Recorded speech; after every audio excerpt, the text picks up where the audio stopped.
All right, hey, it's good to be with you again today. And today I want to talk to you about the pie chart exercise.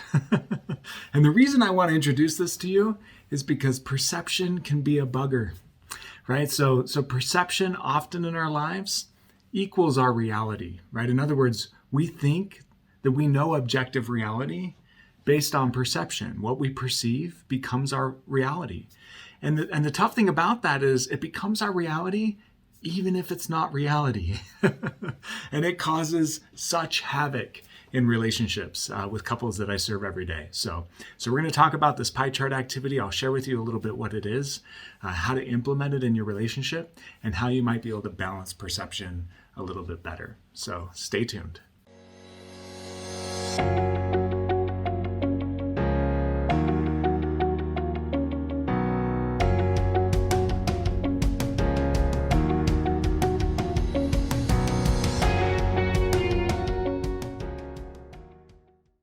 All right, so a quick background on perception, right? As we go through life, each of us perceives every day, all day, we're perceiving, right? And the reason I use that word perceiving, right, is because our experience really depends on the lens that we're operating through, right? Our own individual perception is what drives our individual reality. But research shows over and over again, you can put 10 people into a room and something can happen in that room and you'll have 10 different versions of what happened in that room. And the reason there can be different versions, you would think that they would all be the exact same story. But the reason there's different versions is because of perception, right? Perception is very individual. And a lot of the way that I perceive and experience is based on my history and my past experiences. They kind of shape the way that I think, the way that I feel, the way that I interpret, the way that I respond to different information, right? So because of that, if you can put 10 people in a room and they can all have the same experience and yet relate to you a fairly different experience than one another, it makes sense that when you take two people and you put them in a relationship with each other, they're going to have perception differences. They're going to have different experiences with the realities of their relationship, right? And as a result of that, there's lots of opportunities for them to miss each other's experience, right? Lots of opportunities for them to not experience the same thing, right? To go through similar things and have a very different takeaway. And when we become adamant about our experience, right, we don't leave room for another person's experience. And then we can try to force them into our experience instead of making room for the idea that their experience may be different. And this causes issues for couples everywhere, right? I'm telling you, this is some of the complexity that couples run into when they try to merge their lives together. And couples are going to run into it more than almost any other relationship because they're sharing their lives much more intimately than any other relationship, emotionally and physically. Couples are typically more wrapped into each other's life than any friendship is going to be, any work partnership, right? There's not another relationship that typically touches how intense a couple's relationship can be, which means there's just way more experiences for a couple to perceive differently and for that difference to matter in their day-to-day life than any other relationship. So it's important for us to realize this is not just unique to you. If you're running into this, this is couples everywhere. So let me give you an example of a time that this happened. I'll share a personal one. My wife and I were cleaning up after a meal one day. And as we were cleaning up, we were putting things away and the sour cream was left out. My wife had carried it. This is my story. My wife had carried the sour cream from the table to the counter across from the fridge, but it never made it into the fridge. And she was cleaning up, I was cleaning up. It was kind of a stressful day. I can't even remember what was going on. It was stressful. We had our boys there, and they were kind of helping a little bit too. And I noticed that she left the sour cream on the counter. And I left it there just to see if she'd, put it away while she was doing things and while I was doing things. And I noticed that she didn't. She walked away and didn't put it away. And so I grabbed it and put it on the pile of things I was carrying, and I put it in the fridge. And she came back through the room a few minutes later, and I said, "Hey, by the way, I put the sour cream away for you." And I was in a little bit of a mood. I don't know what had my mood going, but I was in a little bit of a mood, irritation or frustration or something. And so I kind of said it in jest a little bit, I made up for that fault or something of yours. I don't even know what my point was there. But she said, "No, you didn't." And I said, "What do you mean? No, I didn't." And she said, "Well, you didn't put the sour cream away. I did." And I said, "Well, no, actually, you carried the sour cream to the counter across from the fridge, but you didn't actually put it away. So if I would have just left it there, it would have gone bad. I put it away." And she's like, "No, I put it away." And I was like, "No, I put it away." And she was like, "No, I put it away." It's stupid, right? It's dumb. Why are we even in this discussion about this, right? But we got in this a little bit of a tiff, not anything that turned into a big deal. But I was so sure that I had put it away. I mean, it was like obvious. I knew that I had put it away. I held it in my hands and I stuck it in the fridge, right? And yet she was so sure that she put it away. She held it in her hands and she put it in the fridge, right? And this was such a prime example of this perception issue, right? That both of us feel like we hold in our minds with surety, objective reality, right? Even though it is subjective, it's through my lens that I'm experiencing, and my lens is subjective to me, right? This happens all the time with couples, that they run into a situation where they're both confident that their experience is the experience. And they'll even go as far as saying that their experience is the actual experience of their spouse, and that they know better about their spouse than their spouse knows about themselves, right? Which is a little bit ludicrous, probably, because how could we know another person deeper than they know themselves, right? But yet, couples run into this conflict all the time. I had a couple that I was working with, and this came up in their therapeutic process, right? He came in and he was talking. We check in on the week. Hey, how are things going? You know, what's the latest in your relationship? And they were talking about this incident where they were helping put the kids to bed, and in process of helping put the kids to bed, he felt like his wife was really cold and distant, right? So he said, "Hey, what can I help with?" And she's like, "Help Johnny get his teeth brushed, and help Sarah get her bath finished." And he said that she was kind of cold and disconnected, and a little bit bossy and controlling, and it rubbed him the wrong way. And so he, did the dutiful thing, and he tried to be a husband, taking care of these issues. And after they got the kids to bed, he kind of avoided her.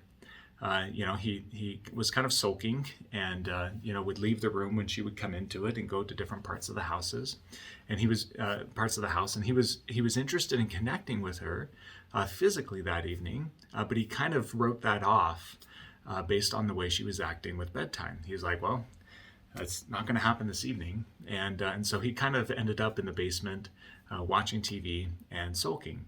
And she came down and tried to sit next to him and sat down next to him, but he didn't really make any loving or nurturing moves to put an arm around her, or to rub feet or things like that he would typically do, because he was hurting inside.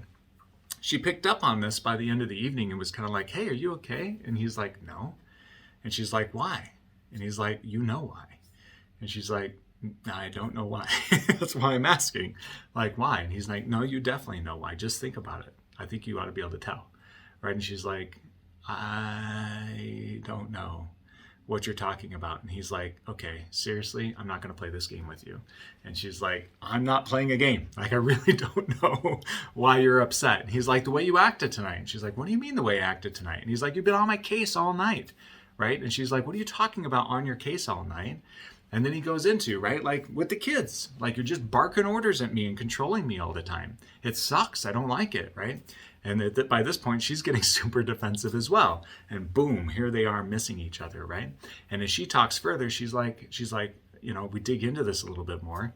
And she's like, "I don't ever remember being mad at him, frustrated at him, having negative feelings about him." She's like, "I do remember being stressed. I do remember thinking about work that I had the next morning, and a meeting that I wasn't prepared for. And our daughter was giving me some issues with the bath time, and our son was causing problems with getting ready for bed. So I remember being stressed. I remember being frustrated, irritated. But I remember having bad feelings for my spouse. And he's like, no, you definitely did. And you do this all the time, right? And here they are just missing each other. And they're not wrong, right? Like both of them, what they experienced emotionally is real, right? Like the emotions are real.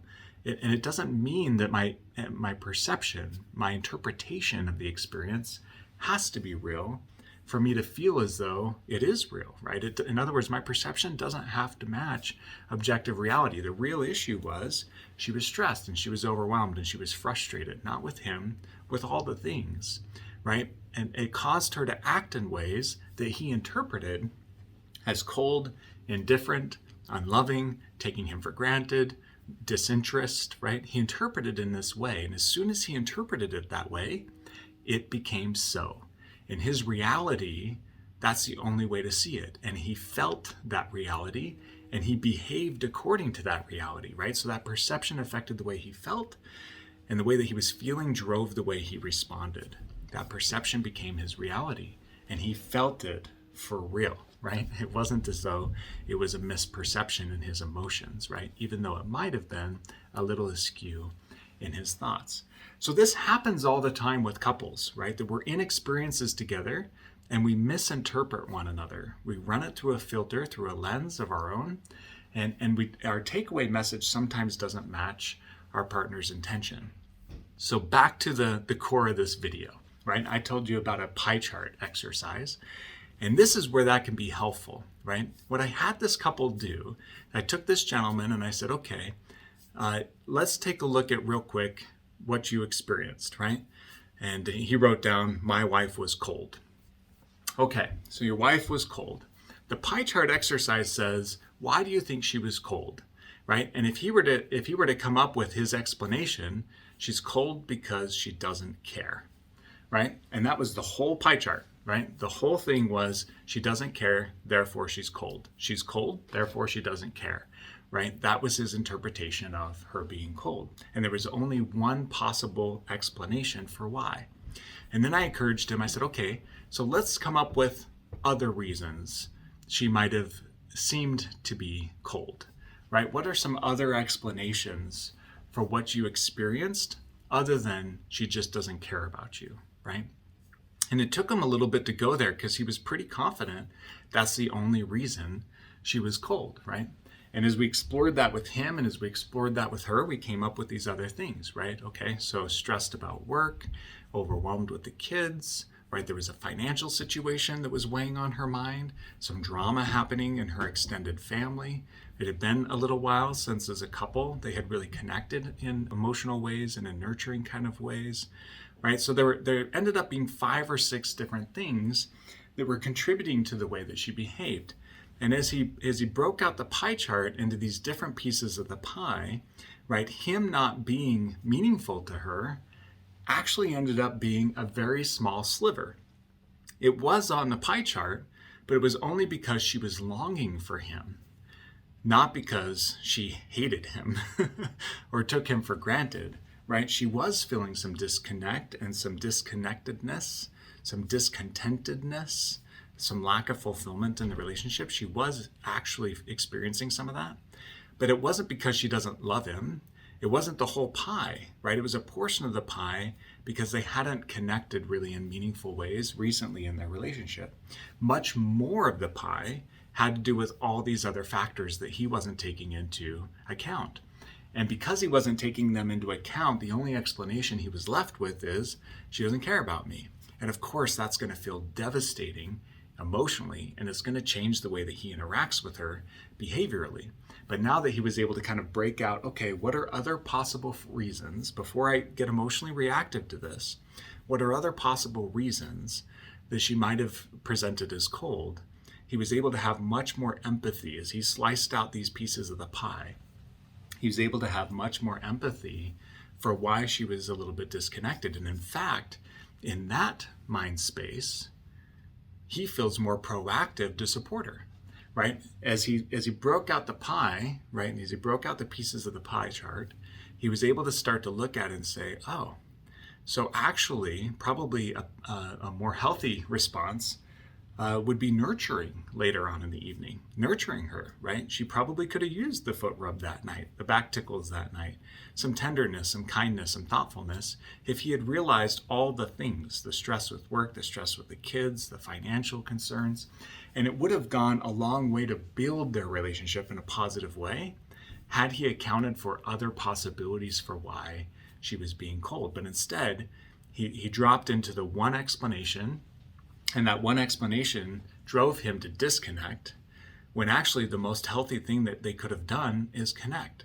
And it's what he wanted to do. It's what he was hoping to do in the first place in the relationship. So this happens all the times with couples, right? And this pie chart exercise just encourages you to look outside of your lens a little bit more often, to flex kind of those mental and emotional muscles in the relationship to say, maybe my reality isn't always objective reality. And if it's not always objective reality, maybe I ought to explore other possibilities for some of the things I'm experiencing with my spouse, other than the one default one that I typically go to, that I don't matter, or that I'm unimportant, or they don't respect me, they don't love me, I'm worthless to them. If I can get out of that default one and say, what else might explain some of what we're experiencing, that encourages this exercising of perspective, expanding my perspective, making room for additional explanations. And when I do that, I'm typically going to make room for my spouse's experience much more often. And if I'm open to the idea that my spouse may have a different experience than my own, it gives me an opportunity, maybe, that our perceptions line up more frequently, right? Because I'm trying to expand mine as she's trying to expand hers, right? We make room for each other and the benefit of the doubt much more often. And there's the possibility to align our experiences much more often than if I just get so sure of my one narrow-minded perception. So that's your challenge, right? Try to take your next conflict and the next time you run into issues as a couple, and make a little pie chart, right? And say, okay, what's my knee-jerk explanation for what's happening, right? My perception for what happened, and then try to subdivide it into smaller pieces and see if you can come up with 2 or 3 or 4 or 5 other possible explanations for why your partner behaved or said or did the thing that they did, right?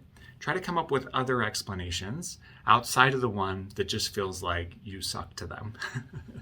And as you do that, you might start to realize, right, that your perception can be askew sometimes, right? Which is so important, because perception is going to drive how you feel, and how you feel is going to drive how you act in the relationship. And perception can make you act in ways that are very relationally damaging or destructive or sabotaging, when in reality, you might be missing opportunities to connect, to understand, to empathize, to build the relationship. So that's the pie chart exercise. Try that out. We hope you find that helpful. And in the comments below, let us know what you discover.